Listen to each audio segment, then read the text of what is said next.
ଶିଷ୍ୟଗଣ ଆଦେଶ କରନ୍ତୁ ଗୁରୁଦେବ। ମୁଁ ଲକ୍ଷ୍ୟ କରୁଛି ଆମ୍ବ ଉଦ୍ୟାନରୁ ନାନାଦି ପୁଷ୍ପ କିଏ ଚୋରି କରି ନେଇଯାଉଛି। କିଏ କିଏ ସେଇ ପାପିଷ୍ଟ ଦୁଃସାହସୀ? କିଏ ମାତ୍ର ତାର କ'ଣ ଭୟ ନାହିଁ? ବର୍ଷି ବିଶ୍ୱାମିତ୍ର ଉଦ୍ୟାନ ବୋଲି ସେ କ'ଣ ଜାଣିନାହିଁ? ତୁମେମାନେ ଏହାର କି ସମ୍ମାନ ପାଇଲ? ନା ଗୁରୁଦେବ,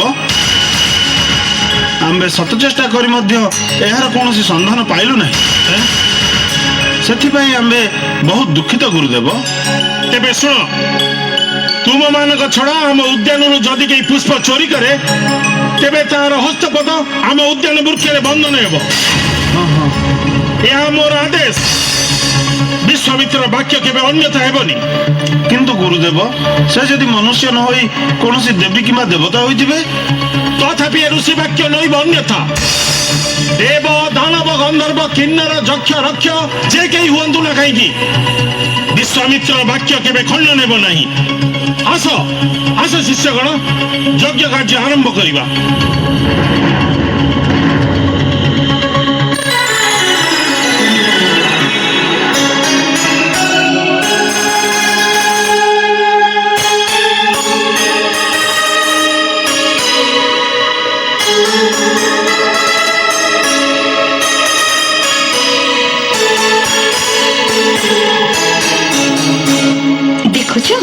ଦେଖୁଛୁ ଉର୍ବଶୀ, ବିଶ୍ୱାମିତ୍ରଙ୍କ ଉଦ୍ୟାନରେ ଫୁଲ ଗୁଡିକ କେଡେ ସୁନ୍ଦର ଦିଶୁଛନ୍ତି। ସତେଲୋ ମେନକା, ଋଷିଙ୍କର ଏ ଉଦ୍ୟାନ ତୁଳନାରେ ଆମ ସ୍ୱର୍ଗର ନନ୍ଦନକାନନ ବି ମଳିନ ପଡିଯିବ। ଏହାର ଶୋଭା ଅପୂର୍ବ, ମନକୁ ଏକା ବେଳେକେ କିଣି ନଉଛି। କିନ୍ତୁ ଉର୍ବଶୀ, ସବୁଦିନେ ତ ଆମେ ଏଠାରୁ ଫୁଲ ତୋଳି ନେଉଛେ। ମୁଁ ଭାବୁଛି ଋଷି ବିଶ୍ୱାମିତ୍ର ବୋଧେ କିଛି ଜାଣିପାରୁନାହାନ୍ତି। ନ ଜାଣିଲେ ତ ଭଲ। ଏଇ ଦେଖିଲୁ କେତେ ସୁନ୍ଦର ଫୁଲ ହେଇଛି।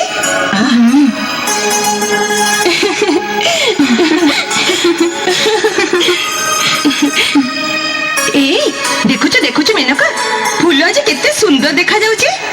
ହଁ ଲୋମିତ, ଏ ଫୁଲ ଗୁଡିକ ବହୁତ ସୁନ୍ଦର ହେଇଛି। देखलो देखलो देखलो एमित चाहलो हले झुले फुल दक्षिण बाटे उड़ुछि भर मधु निमंते गाइलो गाइलो गाइलो कोइली गाइलो मन मधु वाला लागुछि सते नाना जाति फुल फुटिछि केते देखलो।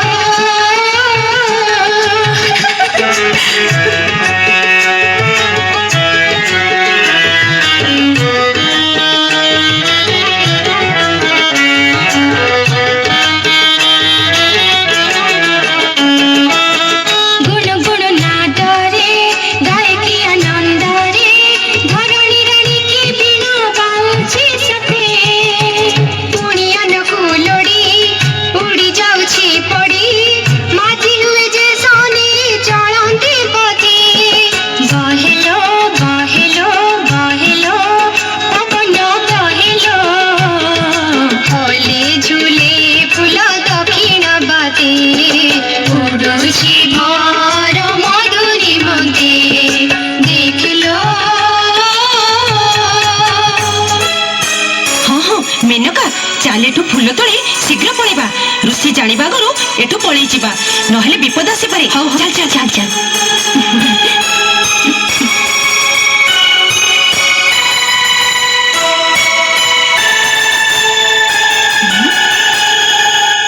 मेनका, शीघ्र शीघ्र तोड़। हाँ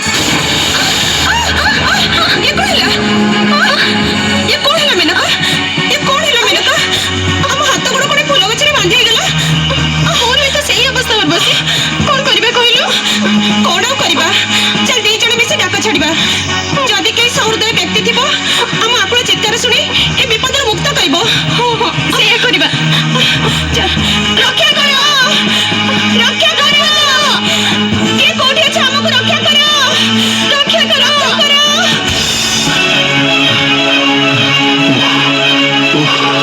भीषण क्लांत आउ धाई पारिबि।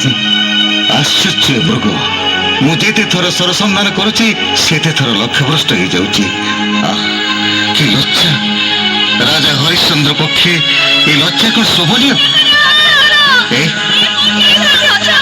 ଏ ଅଧରରେ ଏକ ଆଶ୍ରମ, ଆଉ ଆଶ୍ରମ ଭିତରୁ ନାରୀମାନଙ୍କର ବ୍ୟାକୁଳ ଚିତ୍କାର, ସେମାନଙ୍କର ବିକଳ ନିବେଦନ ମୋ ହୃଦୟକୁ ବାରମ୍ବାର ବ୍ୟଥିତ କରୁଛି। କାହିଁକି? ଯାଏ